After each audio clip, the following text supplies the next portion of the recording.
भूतिया हवेली पार्ट 3। दोस्तों, अपने इस कहानी के पार्ट 1 और पार्ट 2 नहीं देखे हो तो पहले वो देखिए, तभी कहानी में मजा आएगा। तो चलिए कहानी शुरू करते हैं। कैट, आप क्रिस्टन की बहन एंजेला है। एंजेला, हाँ, लेकिन आपको मुझसे क्या काम? कैट, मुझे आपके भाई क्रिस्टियन के बारे में कुछ पता करना है। क्या आप क्रिस्टियन के बारे में बताएंगी?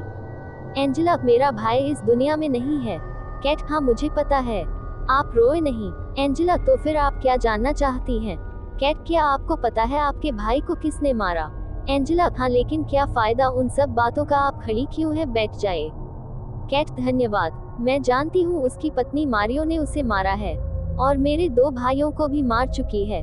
मैं इसी सिलसिले में आई हूँ। क्या आप बता सकती हैं ऐसा दुष्ट मारियो की आत्मा क्यों कर रही है? एंजेला, दुष्ट नहीं है वो। क्या मारियो की आत्मा ने आपके 2 भाइयों को भी मारा है?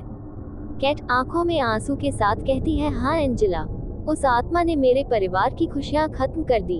एंजेला, क्या तुम जैक की बहन हो? कैट, लेकिन तुम कैसे जानती हो? एंजेला, मैं समझ गई ऐसा क्यों हो रहा है। तुमको इसके लिए अतीत में जाना होगा। मुझे याद है भाई उन दिनों नौकरी की तलाश में भटक रहे थे। उनके कई मित्र धनवान थे, लेकिन फिर भी कोई भाई की मदद नहीं कर रहा था। भाई की गर्लफ्रेंड मारियो शादी के लिए दबाव बना रही थी, लेकिन भाई नौकरी मिल जाने पर ही करना चाहते थे। मेरे माँ बाप 5 साल पहले ही एक्सीडेंट में मर गए थे। उन दिनों भाई की मुलाकात जैक नाम के इंसान से होती है। जैक का बहुत बड़ा व्यापार होता है। जैक भाई को अपने यहाँ व्यापार में पैसे के लेन देन की लिखा-पढ़ी पर रख लेते हैं।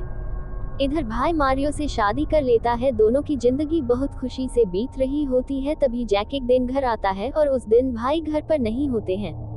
मैं जैक से कहती हूँ, भैया क्रिस्टन भाई तो घर पर नहीं है। तो जैक कहता है, ठीक है, मैं बाहर कमरे में बैठा हूँ। भाभी मारियो उनके लिए नाश्ता लेकर पहुंचती हैं। तभी जैक उनकी तरफ देखने लगता है। मुझे जैक का इस तरह देखना अच्छा नहीं लगता है। मैं भाभी से कहती हूँ, आप अंदर जाए।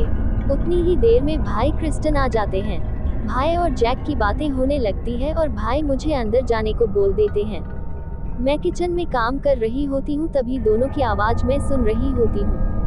जैक भाई से कहते हैं, मैं तुम्हें इस बिजनेस में बहुत ऊपर ले जाना चाहता हूँ। क्या तुम मेरा दाएं हाथ बनकर काम करोगे? मैं तुम्हें बहुत पैसा दूंगा। भाई इसके लिए तैयार हो जाता है और तब जैक भाई से बोलता है कि मुझे एक चीज चाहिए। तुम्हें अपनी बीवी मारियो को मुझे एक रात के लिए देना होगा। उसके बदले में मैं तुम्हें इतना पैसा दूंगा कि तुम्हें कभी कोई तकलीफ नहीं होगी। तुम अपनी बहन की शादी भी अच्छी कर सकोगे। जैक सहमत हो जाता है। जैक भाभी मारियो को बुलाता है। मैं उतनी ही देर में किचन से चिल्लाती हुई कमरे में आती हूँ और भाई से कहती हूँ, यह आप बहुत गलत कर रहे हैं। आप ऐसा नहीं करेंगे। आप पैसे के लिए अपने घर की इज्जत को बेच रहे हैं। तभी भाई क्रिस्टियन मुझे मारता है और मुझे कमरे में बंद कर देता है। जैक के साथ ही भाभी मारियो को उठा लेते हैं। भाभी भैया से कहती है, ये आप क्या कर रहे? फिर भाभी जैक पर चिल्लाती है, छोड़ो छोड़ो।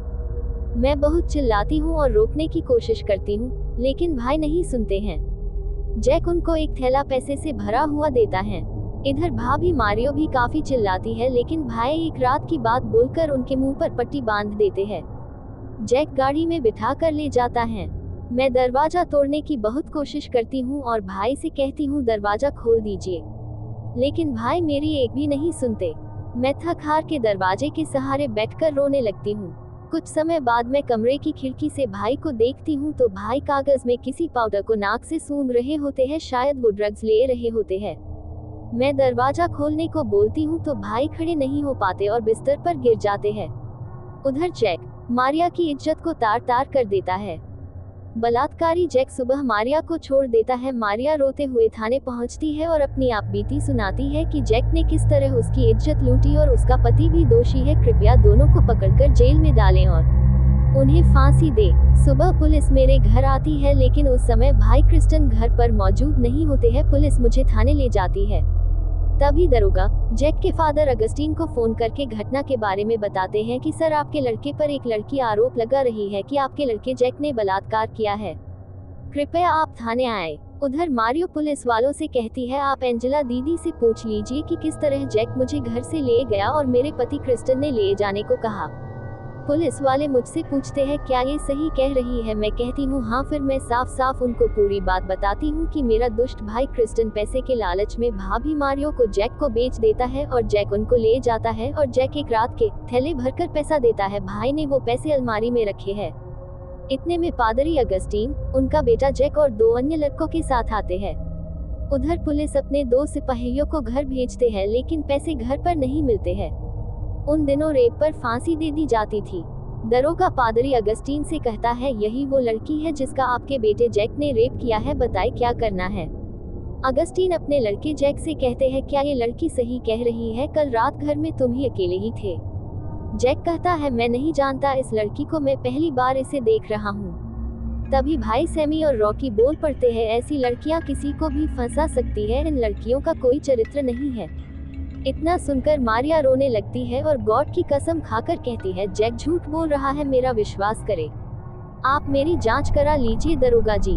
अगस्टीन कहते हैं मुझे अपने बेटे पर पूरा विश्वास है, अगर मेरा बेटा ऐसा कर भी देता तो क्या मैं उसे फांसी दे देता नहीं। बताओ तुम्हें कितना पैसा चाहिए, अगर मेरे बेटे ने ये किया भी है तो उसे माफ कर दो। मेरे बेटे को मारकर क्या तुम्हें इज्जत वापस आ जाएगी, नहीं ना। इतना कहकर अगस्टीन अपने बेटे सैमी से कहते हैं जितना रुपया मांग ले उतना मरियो को दे दे और दरोगा जी को $10 लाख दे दो। और पादरी अपने लड़के जैक को मारते हुए कहते हैं नालायक, तू आज से घर में रहने के लायक नहीं है, मैं तेरे किस्से सुन सुन के थक गया हूँ, तूने घर की इज्जत मिट्टी में मिला दी, दूर चला जा, मेरी नजरों के सामने से अब कभी घर मत आना। इतना सब सुनकर और देखकर मारियो कहती है तुम सब दुष्ट हो और रोती हुई थाने के बाहर भाग जाती है। मैं भाभी मारियो के पीछे भागती हूँ, जब तक मैं बचा पाती। भाभी मारियो ट्रक के सामने आकर अपनी जान दे देती है। मैं उनको अस्पताल ले जाती हूँ लेकिन डॉक्टर उन्हें मृत घोषित कर देते हैं। रोते हुए उनका अंतिम संस्कार कर घर पहुँचती हूँ और अपना घर और भाई को छोड़कर पास की इस झोपड़ी में रहती हूँ। इतना सब सुनकर कैट रोने लगती है और कहती है मारियो के साथ गलत हुआ है, मैं अगर यहाँ होती तो जरूर न्याय मिलता मारियो को। इतना कहकर कैट अपने भाई जैक को ढूंढने निकल पड़ती है। कैट इन सब बातों को सुनकर बहुत व्याकुल हो जाती है और अपने भाई को ढूंढने के लिए निकल पड़ती है और वह उस थाने में जाती है जहाँ पर मारियो इंसाफ मांगने के लिए आई थी। अब वहाँ के दरोगा बदल चुके होते हैं। मारियो उनसे पूछती है कि जो पहले दरोगा थे अब वह कहाँ है, तो उसे थाने में पता चलता है कि पहले वाले दरोगा की रहस्यमयी तरीके से मौत हो चुकी है, इसीलिए थाने पर नए दरोगा नियुक्त किए गए हैं। दरोगा पूछते हैं बताएं आपको क्या काम है। कैट दरोगा से पूछती है क्या आप जैक नाम के किसी व्यक्ति को जानते हैं, उस पर ड्रग्स और देह व्यापार का आरोप लगा हुआ है। दरोगा कहते हैं हाँ, जैक नाम के व्यक्ति की पुलिस को तलाश है, अभी कुछ समय पहले ही उसे पकड़ा गया था लेकिन वह जेल से भाग गया और वह आज क्राइम की दुनिया का बादशाह बन गया है। वह अपनी राजनीतिक पहुंच का फायदा उठाता है। आज ऐसा कोई भी अवैध धंधा नहीं है जो जैक न करता हो। आप कौन है, आपको जैक से क्या मतलब है। कैट कहती है वह मेरा भाई है और मुझे उसकी तलाश है, मैं पादरी अगस्टीन की बेटी हूँ। दरोगा कहता है उन्हें कौन नहीं जानता, वह तो बहुत ही अच्छे आदमी है, क्या जैक उनका बेटा है। कैट कहती है हाँ, ये दुर्भाग्य की बात है, जैक मेरा भाई है। क्या आप बता सकते हैं जैक कैसे मिलेगा और कहाँ। पुलिस वाला कहता है कि हमें उसके बारे में कोई जानकारी नहीं है। जैक थाने से बाहर निकल आती है और वह सोचती है कैसे जैक तक पहुंचा जाए।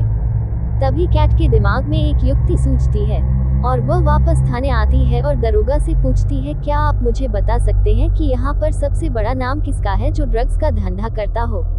दरोगा बताता है कि जैक के नीचे 2 लोग हैं और उन दोनों के नीचे स्टीफन नाम के व्यक्ति का नाम आता है। ये स्टीफन 2 लोगों से माल खरीदता है, ये 2 लोगों के पास माल जैक के माध्यम से आता है।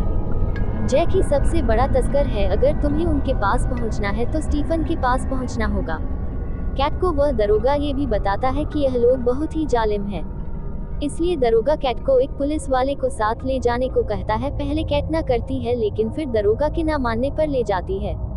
कैट कहती है ठीक है, लेकिन मेरी एक शर्त है, अगर जैक मिल जाता है तो मैं उसे घर ले जाऊंगी, फिर मैं खुद यहाँ लेकर जैक को आऊंगी। क्या आपको मुझ पर विश्वास है।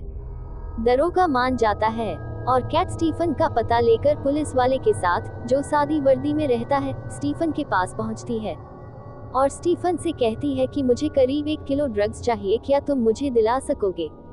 स्टीफन कहता है आप कौन हैं और आपको 1 किलो ड्रग्स का क्या काम। कैट के साथ में पुलिस वाला कहता है आप उसकी चिंता ना करें। कैट कहती है हमें व्यापार करना है कि अगर 1 किलो तुम दिला सको तो मुझे बताओ, मैं तुम्हें मुंह मांगा पैसा दूंगी, अगर नहीं दिला सकते हो तो मैं किसी और को ढूंढती हूँ। इससे आगे की कहानी पार्ट 4 में सुनाई जाएगी। दोस्तों, आपको कहानी अच्छी लगी हो तो प्लीज आपसे हाथ जोड़कर गुजारिश है, इस गरीब चैनल को सब्सक्राइब कर दो प्लीज। Thanks for watching.